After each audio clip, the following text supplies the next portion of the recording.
Welcome to part 2 in the creation of Project ogxbox Pro X. Well, that's just the name I'm gonna go with anyway, why not? In the previous video we looked at how to install the necessary hardware, the goods to purchase, as well as some tips, and now we're ready to prepare and set up the hard drive and get the necessary apps and updates and make it look pretty tidy. So where were we? Ah yes, with the disk in now and powered up, it gives you a nice step-by-step guide. First thing you want to do is hold both of the triggers and press start to continue, as it's detected the drive. So it's just one knew that everything on this drive would be wiped. So now it's formatting it into structures, into separate folders, and do you want the F drive? This is for if you got a further expanded drive, if you got something like 500 gigabytes or even terabyte or even 2 terabytes. So this is what you want to do, is to get the F drive as well. And again, hold both triggers and press start. So it does take about a minute or two, and now we got all the information on the disk. So this is all the apps and all the fun stuff to get things going and up to date. The first thing first I like to do is to upgrade the BIOS version onto the mod chip itself. This was because I was showing you before I was using that 60 gig, but then I thought, you know what, I'm going to treat myself to a 500 gigabyte hard drive, and I couldn't use all that space because the BIOS version was not up to date.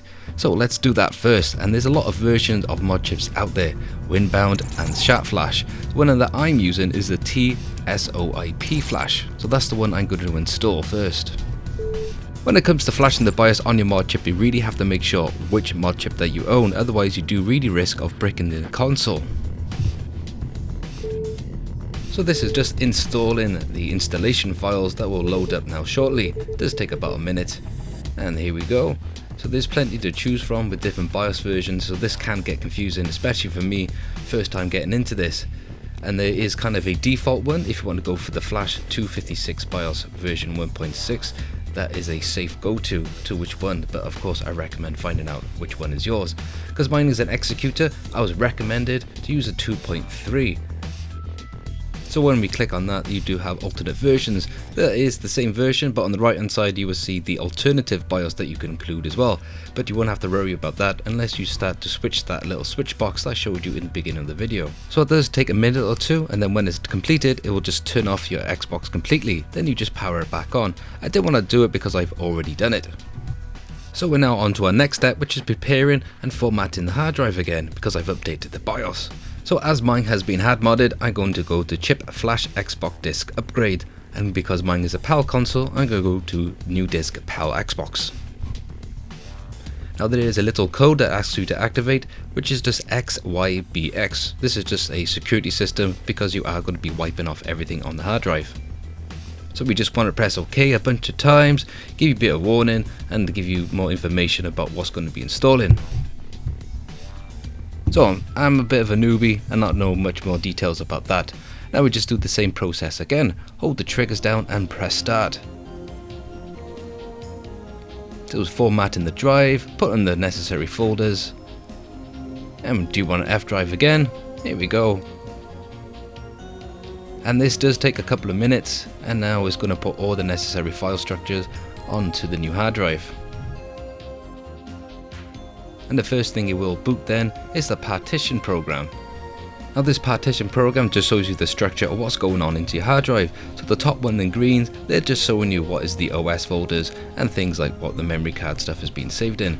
But the ones that you do have access to now is you can structure it into 2 partitions. So this is me showing you the original 120 solid state hard drive, and so it's giving me access to 100 gigabytes. So I just want to format that and press Y to continue, and it's just created the partition. So now I can utilize all that space. You can put it to 2 partitions if you wanted to structure that way, but I just wanted everything in one partition.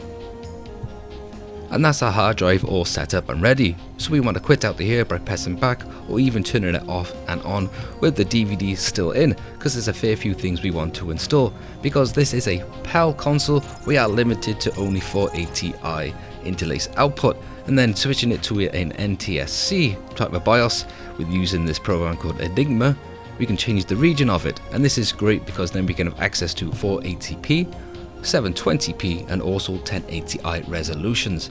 So this is a really great big boost if you've been stuck using the PAL console.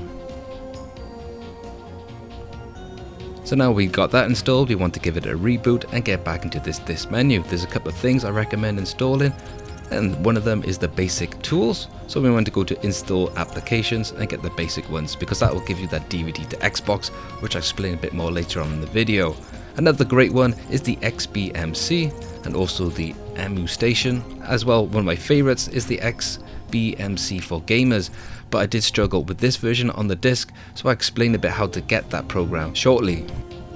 So now you got all those applications installed on your hard drive, you can give it a reboot and take that disk out and head to your application settings. So this is what you're greeted with the standard default theme of Unleashed. You can install other dashboards, but this is the one I'm sticking with, and this is what I really recommend to try and get more further apps and some updates by using EMU Station. And you can head to the options and you can download and update this program from here, and you can then access the downloader. Now I find this pretty awesome. This is one place where you can just download other applications and update that ones that you got installed, and also download DLC for games and also update games. Unlike the GameCube or even the PS2 and the Dreamcast, this is a great online service. When you download any applications, it asks you what destination you want to put it in. For your apps, you want to put it into your E drive, that is where the main dashboard is, and you want to put it in apps and then press OK. The one that we want to look out for is the artwork installer. This will then display all your disc art, which is absolutely great and looks really nice on the Xbox for Gamers app. So we want to install this one. This is quite big, so it does take quite a while to download. And when you got this installed, then you want to go to the Xbox for Gamers and get that ready. So it is great and is packed full of stuff that you could download, even some homebrew titles as well. So now we want to add some games. So I'm going to go with Serious Sam. Let's pop this into the DVD and we'll load up an application called DVD2X. This is a great application then that will rip anything that's on your DVD drive into the hard drive. I recommend making sure that these discs are nice and clean, so then your disc reader can pick them up pretty simple. So you want to select which folder you want to put them in. I have two, the F and the G drive. I've pretty filled up the F drive, so I'm going to put everything in G. When it comes to ripping speeds, it does change from about 4 megs to about 6 megs per second. And if you guys were thinking, is there any speed difference with a solid state drive? You can see now a comparison that they're basically the same. Well, after doing all this process with the standard Sata drive as well with a solid state drive, were there any benefits? I can say that installing apps and searching for game titles, there were a minor speed performance, but as this is an IDE to SATA conversion adapter to the main board, you will always be capped the speed with that. I asked through the Xbox Mod Scene Facebook group, and again I was greeted with some great support. I was just told that using a solid state drive could create further problems later down the line with this cache, as the Xbox is just not that designed to read those speeds. You do get a quieter system because of the drive with less mechanics that could go wrong later down the line. Either way, both the drives are better than the original IDE fat drives, as they are pretty hard to get your hands on at the moment and just weigh a ton. A guy did also contact me and mention he did include an M2 adapter, so we could use an M2 drive. This does sound pretty silly, but it's just something he's pretty proud of that he can do himself. By all means, if any of you already own a solid state drive or even an M2, let me know if you came across any problems later down on the line. Another way that you could transfer games over to your Xbox hard drive is using a file transfer program. This what I'm using is Filezilla. A lot of Xbox modders use this to check their games onto their hard drive. Just make sure that you got an Ethernet cable that's plugged into the back of the Xbox to your internet router or even into your main PC.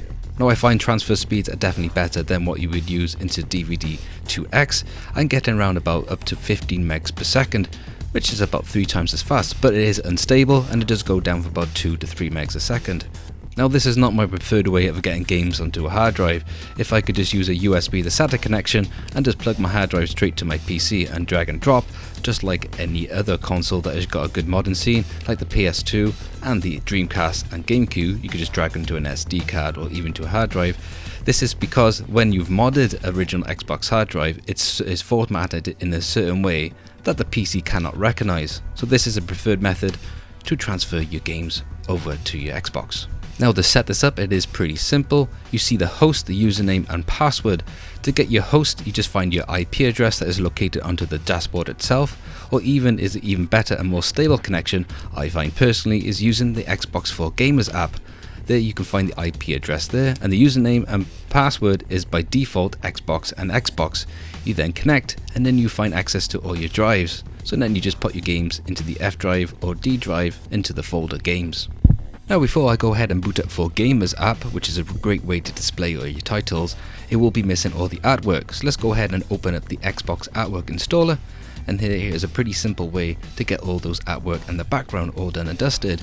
So you can auto do this, where you just simply do the auto installer and it will track down all the games. So you can skip ones that you've already done, but because this may be your first time, you just say no and it will find all the games that have been installed onto your hard drive, which is pretty sweet. There will be a couple of titles that I will miss, especially I found because I was installing the PAL game straight from disk. It would not find them because a lot of the artwork is being stored as the NTSC for the America or even in Japan. But to do that, you can manually install that by simply just going to manual install and then tracking the game that you want to have art for, and then finding where the games have been installed for the F drive or the G drive and to select the game. It's that simple. So now when we boot up for Gamers, everything should be looking pretty awesome. Now there is some room of some minor improvements, but I hope that this video has supported the OG modding community by helping new people to get involved and existing to upgrade. Any problems though, I recommend getting in touch with the Xbox Modders Facebook group, as they have been absolutely awesome with me. More upgrades of the OG Xbox will be coming, and any other further consoles. So as I end all my videos, thanks for watching, and if you liked it, hit that button. If you want to help and support the channel, click subscribe, leave your comments below, and I catch you lot on the next video.